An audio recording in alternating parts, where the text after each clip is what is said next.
प्यार में इतना दर्द किसी को ना। ये कहानी एक ऐसे लड़के की जिसे उसके प्यार में 2 बार इनकार मिला, लेकिन आज भी शायद उस लड़की को भुला नहीं पाया। तो आइए इसे मैं और आप साथ पढ़ते हैं और जानते हैं कि क्या है आदित्य और खुशी की सैड लव स्टोरी। आदित्य पढ़ने में थोड़ा एवरेज और लड़कियों के मामले में थोड़ा कच्चा था। उसकी मुलाकात 11 टीएच स्टैंडर्ड में खुशी से हुई। खुशी पढ़ने में अच्छी और अपने फ्यूचर के बारे में बहुत सोचने वाली लड़की थी। धीरे धीरे 11 टीएच खत्म होते होते वो अच्छे दोस्त बन गए थे और 12 टीएच में आदित्य ने खुशी से अपने प्यार का इजहार कर दिया, लेकिन खुशी ने इनकार करते हुए बड़े प्यार से उसे समझाया कि इससे हम दोनों की जिंदगी खराब हो जाएगी, क्योंकि हम ना ही क्लास में पढ़ाई कर पाएंगे और ना ही घर पर। आदित्य को खुशी की बात थोड़ी बुरी लगी, लेकिन फिर उसे समझ में आ गया कि खुशी सही कह रही है और उससे अपने फ्यूचर और पढ़ाई पर फोकस करना शुरू कर दिया। और अब आदित्य किसी भी लड़की से बात नहीं करता था, यहाँ तक कि खुशी से भी नहीं, क्योंकि उसे लगता था कि वो जब भी खुशी से बात करता है तब उसे अच्छा नहीं लगता था, क्योंकि कुछ दिन पहले तक खुशी उसकी क्रश थी और आज वो उसे रिजेक्ट कर चुकी थी। और आदित्य इन सब बातों को नज़रअंदाज करते हुए अपने इंटरमीडिएट की परीक्षा में मेहनत करके पूरे स्कूल में फर्स्ट आ गया।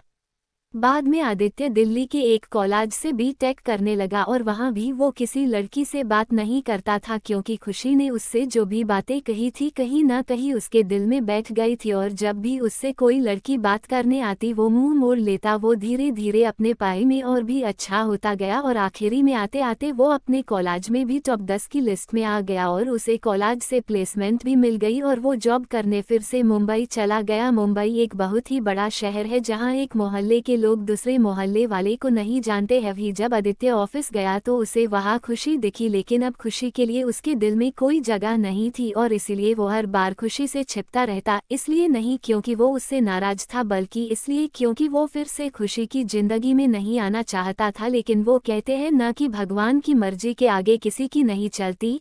एक दिन ऑफिस के कैंटीन में खुशी ने आदित्य को देख लिया और उसके पास जाकर उससे बातें करने लगी।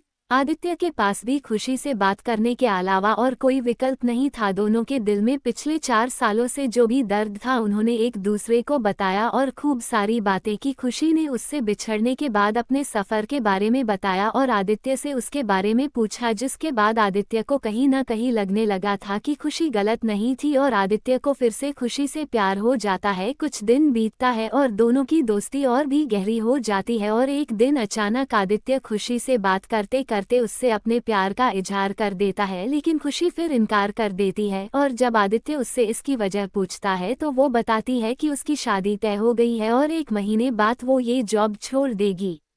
जब ये बात आदित्य को पता चली तो वो एक बार फिर टूट गया, जिसके बाद वो अपने आप को संभाल नहीं पाया और एक चिट्ठी खुशी के लिए छोड़कर चला गया। और खुशी उस खत को पढ़ती है जिसमें लिखा था, मेरी प्यारी खुशी, मैं तुमसे बहुत प्यार करता हूँ, लेकिन शायद तुम मेरी जिंदगी में नहीं हो, इसीलिए तो मैंने तुम्हें 2 बार खोया है। कोई भी इंसान इतना बदनसीब कैसे हो सकता है कि अपने प्यार को 2 बार खोए। मैं नहीं जानता कि मैं तुमसे दूर रह के जी पाऊंगा कि नहीं, लेकिन अगर तुम्हें किसी और से शादी करते देख लूंगा तो पक्का जी नहीं पाऊंगा। इसलिए मैं तुम्हें और इस शहर दोनों को छोड़ के जा रहा हूँ। शायद तुम मुझे भूल जाओ, लेकिन दूसरी बार मिलने के बाद मैं तुम्हें कभी नहीं भूल पाऊंगा। मैं भगवान से प्रार्थना करूंगा कि वो तुम्हें और तुम्हारे होने वाले पति को हमेशा खुश रखे। तुम्हारा प्यार। आदित्य खत पढ़ने के बाद खुशी रोने लगी और आदित्य को बहुत ढूंढा पर वो कहीं भी नहीं मिला। और बाद में खुशी ने अपने परिवार की खुशी के लिए अभिषेक से शादी कर ली, लेकिन खुशी को आज भी ये बात हमेशा सताती रहती है कि आदित्य कहाँ होगा, किस हाल में होगा। यहाँ तक तो उसे ये भी नहीं पता कि आदित्य जिंदा भी है या नहीं।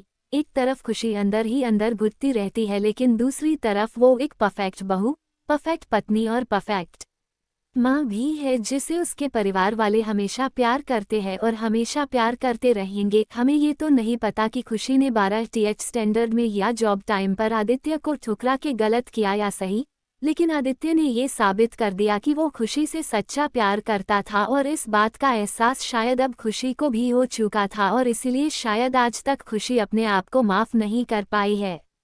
मिल जाती अगर सभी को अपनी मोहब्बत में मंजिल, तो यकीनन रातों के अंधेरों में कोई दर्द भरी शायरी नहीं लिखता।